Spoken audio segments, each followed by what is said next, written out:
Barry Gibb has never done this before, never taken the long walk to the stage by himself. Is it important for you to do this? Yeah, it's everything to me. It's all I've ever known. I don't know how to do anything else. So, You do this one pretty well, though. I can't get a job. He's the only surviving member of one of the 20th century's greatest vocal groups.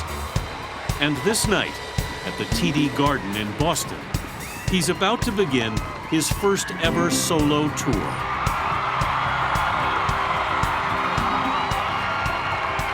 The last of the Bee Gees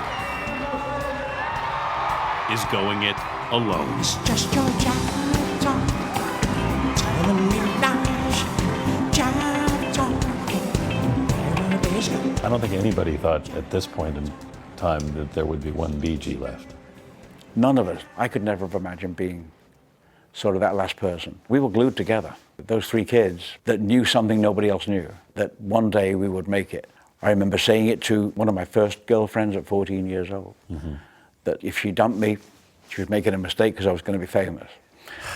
I actually said that. But more importantly, you believed it. I believed it, yeah, and I don't know why. Even in the early days, in Australia, the three Gibb brothers, Barry and younger twins Robin and Morris, had their own distinct sound.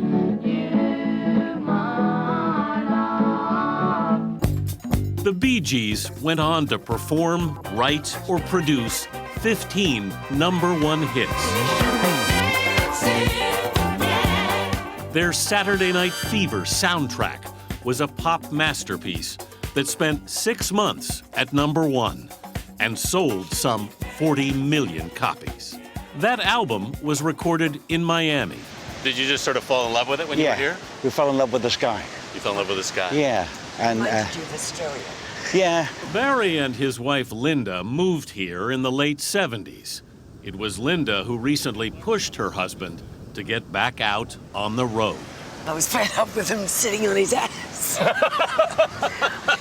It was miserable. He was?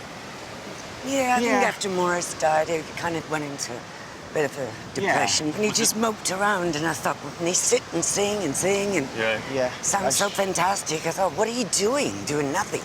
Morris was just 53 when he died suddenly from a tangled intestine in 2003. The Gibbs had already lost their youngest brother, Andy, who died 15 years earlier after a long battle with drugs. But Morris's death would divide the two surviving members of the Bee Gees, as Barry and Robin both admitted in this 2009 interview. You said you were afraid of him? I think we were both afraid of each other. I knew where Barry was emotionally. I knew that his way of expressing himself was by not going forward, by not being a Bee Gee. I wanted to keep the Bee Gees as the three of us. I wanted that to be the only thing anyone ever saw again.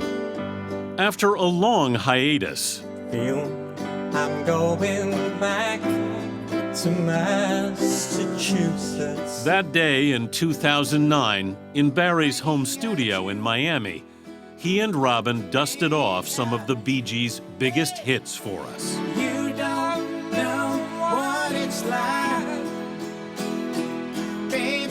You don't know what it's like to love somebody. This session would be the last time the two brothers would sing together. Boy, Yeah, it was better than even I get nostalgic. No, I really do. It's sad that the voices together sound great. the magic there. I knew then he wasn't well. I started a joke which started the whole world crying. I just knew that there was something really holding him down. You know? Everything to him seemed to be a little bit more of an effort than I'd ever known it to be. Till I finally died, which started the whole world living. In 2012, Robin would die of cancer. I told Robin before he died, you know, it came true. It came true. Stop worrying about it. Stop thinking you have to do something else again to put the lid on it. And he was always searching for that. Well, maybe we can just get one more hit, you know. And I was like, but the dream came true, Rob. It's okay. No, nobody sings like you. So it's We should like get together. we should get together. We should have lunch. Do you feel like the dream came true? For the Bee Gees, absolutely. Absolutely. Well, what about for you? Well, that remains to be seen.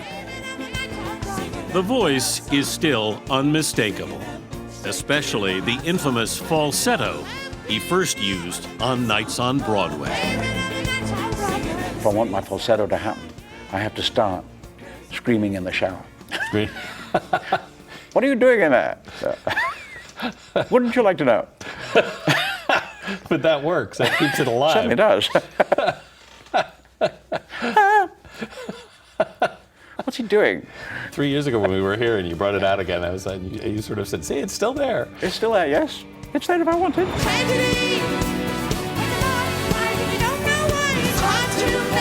When Gibb began to consider a solo tour, he reached out to his oldest son, Stephen, a heavy metal guitarist. Was he at all reticent to go out there on his own? There's a certain almost nakedness that he felt, and sure, there's a risk involved. He's a 67-year-old pop icon, and he's like, do people care still?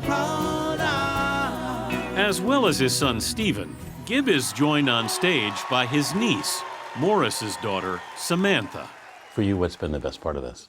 Performing with him. They sing How Can You Mend a Broken Heart together.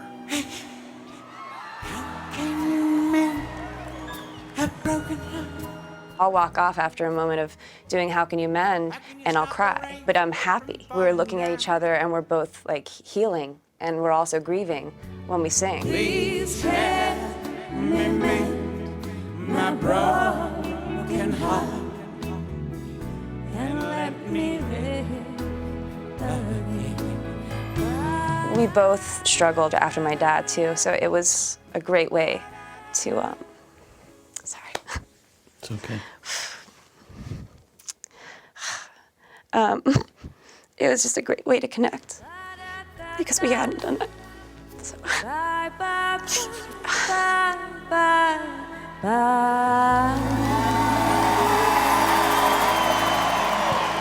What have you seen in your father as you've toured together that you maybe hadn't seen before?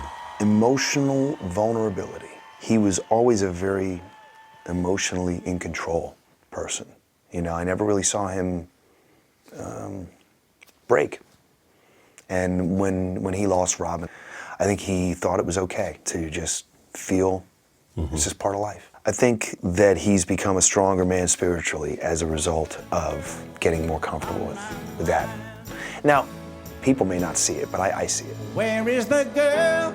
On stage, Gibb says he has trouble looking over his shoulder when his brother's pictures are flashed on screen.